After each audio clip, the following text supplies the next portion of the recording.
Alors, le routard poissard, Francis Perrin des voyages, le chat noir. Ces derniers temps, en fait, on m'a affublé de pas mal de surnoms. Il faut dire que j'ai pas mal galéré dans mes voyages. Et ce soir, je vais partager quelques-unes de ces galères avec vous. Il y en a pas mal. Ça commence.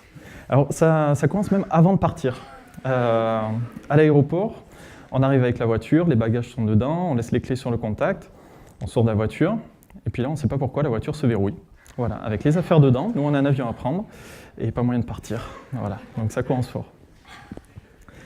Quand vous prenez l'avion, généralement, on vous sort des excuses pour les retards de correspondance, etc. Mais est-ce qu'on vous a déjà sorti comme excuse qu'on ne pouvait pas décoller parce que la patrouille de France s'entraîne pour le 14 juillet? Ben, ça arrive une fois par an et ça m'est tombé dessus. Pas de chance. Voilà. Alors, plus fort que l'armée de l'air, il y a le volcan islandais. Ça, c'était au moment de partir au Japon. Ben, j'y ai eu droit, forcément. Donc là, c'est 2 semaines de retard, tout un voyage à replanifier, des congés à renégocier avec le chef. Bon, voilà. C'était du lourd, là, il faut l'avouer quand même. Alors, on peut avoir des soucis avec les transports, y compris en bus. Cette fois-là, je suis monté dans un bus pour demander notre direction, parce qu'on ne savait pas quel bus prendre. Et là, le chauffeur a décidé de fermer les portes et de partir. Moi dedans, mes amis dehors, forcément. Et il a fallu l'intervention des passagers, en fait, pour que je puisse descendre plusieurs kilomètres après. Alors, en bateau, forcément, il y a des gens malades. Dans mon cas, en fait, il y avait une famille à côté. La mère est partie vomir dehors, le père a suivi, restait la petite fille, un petit ange blond, le sourire gracieux, et puis au moment où elle m'a souri, là, en fait, j'ai juste eu le temps de voir le vomi sortir de sa bouche. Alors, ceux qui sont allés en Asie savent qu'en scooter, il faut faire attention à tout. C'est super dangereux, ça circule dans tous les sens. Mais nous, on ne s'attendait pas en fait à ce que le danger vienne du ciel, puisque la foudre est tombée à 20 mètres de nous. Donc là, on a eu le son et l'image en même temps, et honnêtement, on n'a jamais eu aussi peur de notre vie. Alors des fois, vous partez en voyage parce que vous trouvez un billet pas cher, et là, vous vous dites « ouais, j'y vais en avant ». Et puis, nous, on a compris pourquoi. Une fois arrivé à Cuba, il pleuvait beaucoup, et en fait, c'était la saison des cyclones, et on a pris un cyclone dans la tête. Voilà. Donc, c'est pas l'image paradisiaque qu'on peut avoir. Alors après, des fois, il peut faire humide et chaud. Bon, désolé Seb, il est là dans la salle, c'est lui. Et là, il fait très chaud, 43. C'est ce qu'on nous annonçait, mais honnêtement, il faisait encore plus chaud, puisque les Cambodgiens se trimballaient avec des parapluies pour se protéger du soleil. Donc là, c'était très très chaud. Alors après des journées comme ça, on se dit, ok, on va se réconforter avec une spécialité locale. Alors là, vous pouvez être sûr que moi, j'ai toujours droit au curry le plus fort qu'on s'en passait 2 fois. Le sandwich à moitié avarié, voire même on en a vu avec des asticots à l'intérieur. Ça fait bizarre de voir un sandwich qui bouge, c'est assez surprenant. Mais par contre, des fois, on fait régime forcé. Comme cette fois, en fait, où on est parti en Tunisie, et on n'avait pas du tout capté que c'était le ramadan. Et donc c'est un peu compliqué de trouver à manger le midi. Donc on s'est habitué au système local et on a fait le ramadan. Voilà.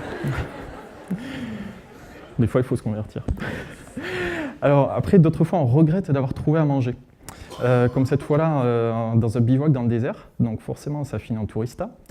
Et puis là, en fait, on vous dit, la cabane, elle est là-bas au fond.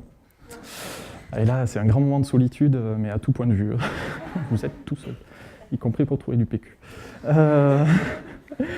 Récemment, à Hanoï, on part en soirée le premier jour.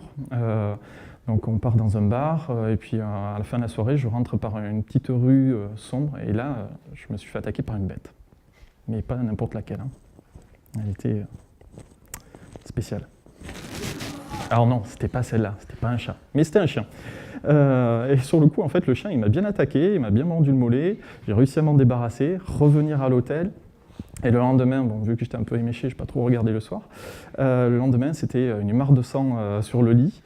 Donc là, ça rigolait plus, là, c'est une petite crise de panique et direction l'hôpital. Et en fait, il y avait un risque d'orage, donc traitement, 15 piqûres, tout un protocole à suivre pendant les 1 mois à peu près qui ont suivi. Et forcément, tout le voyage est replanifié en fonction des injections et des hôpitaux disponibles, quand il y en avait. Donc un peu compliqué. Alors quand vous partez en voyage, et surtout quand vous êtes sur le point de revenir, vous aimeriez bien rester un petit peu plus. Et ben nous, en fait, on a failli y rester, puisqu'on passait par la Thaïlande et il y a eu un coup d'État, avec un couvre-feu militaire. Donc ça a été un retour un peu compliqué à organiser. Mais bon, si je suis là, c'est qu'on s'en est sorti. Alors quand vous partez en voyage, vous ramenez des souvenirs. Ben, moi, j'ai ramené un virus. Donc 3 mois d'arrêt de travail, 2 séjours à l'hôpital sous assistance respiratoire, c'est des sacrés souvenirs. Ouais. Mais bon, pour terminer quand même sur une note positive, voilà, il ne faut pas forcément se rappeler de toutes ces galères en voyage, mais c'est surtout que vous allez toujours trouver quelqu'un qui va vous aider en voyage, et ça c'est la magie qui opère dans les voyages. Voilà. Et au fait, je m'appelle Sébastien et je cherche des compagnons de voyage, si ça vous intéresse.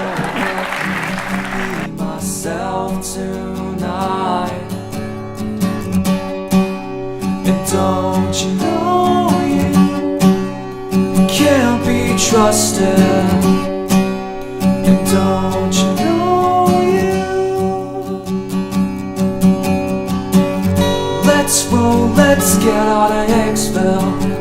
Take stock of what they say. The sky is so much clearer on the other side anyway. Let's roll, let's get out of Hicksville.